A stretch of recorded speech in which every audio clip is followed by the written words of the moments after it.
Rudrangi blood donors ఆధ్వర్యంలో civil hospital వారి సహకారంతో మెగా రక్తదాన శిబిరాన్ని ఆదివారం రుద్రంగి మండల కేంద్రంలోని బ్లడ్ డొనర్స్ ఆధ్వర్యంలో నిర్వహించారు. ఈ సందర్భంగా వారు మాట్లాడుతూ 80 మంది తమ పేర్లను రిజిస్టర్ చేసుకుని స్వచ్ఛందంగా రక్తదానం అందజేశారని, రక్తదానం చేసిన ప్రతి ఒక్కరికి కృతజ్ఞతలు తెలిపారు. అలాగే అత్యవసర సమయంలో రక్తం కావాలని గ్రూప్ లో పెట్టగానే వెంటనే స్పందించి రక్తదానం చేసిన ప్రతి ఒక్కరికి పేరు పేరున కృతజ్ఞతలు తెలిపారు. ఈ కార్యక్రమంలో రుద్రంగి బ్లడ్ డొనర్స్ గ్రూప్ సభ్యులు మర్రిపల్లి విశాల్, బోయిని నాగరాజు, బలగం రమేష్, మరిగడ సతీష్, నందాడపు తిరుపతి, ఆకుల మహేష్, గ్రూప్ సభ్యులు, సివిల్ హాస్పిటల్ డాక్టర్లు తదితరులు పాల్గొన్నారు.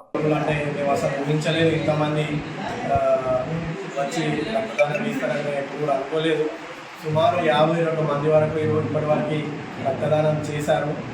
అలాగే మాకు Sircilla civil hospital blood bank వాళ్ళ సహకారంతో ఇలా ఈ బ్లడ్ డొనేషన్ క్యాంప్ని మేము చేపట్టాము. అలాగే అత్యవసర సమయాల్లో బ్లడ్ కావాలని మన రుద్రంగి బ్లడ్ డొనర్స్ వాట్సాప్ గ్రూప్లో పోస్ట్ చేయగానే అట్టి పోస్టుకు స్పందించిన ప్రతి ఒక్క రక్తదాతకు కూడా పేరున హృదయపూర్వక ధన్యవాదాలు రుద్రంగి బ్లడ్ డొనర్స్ తరఫున తెలియజేస్తున్నాయి.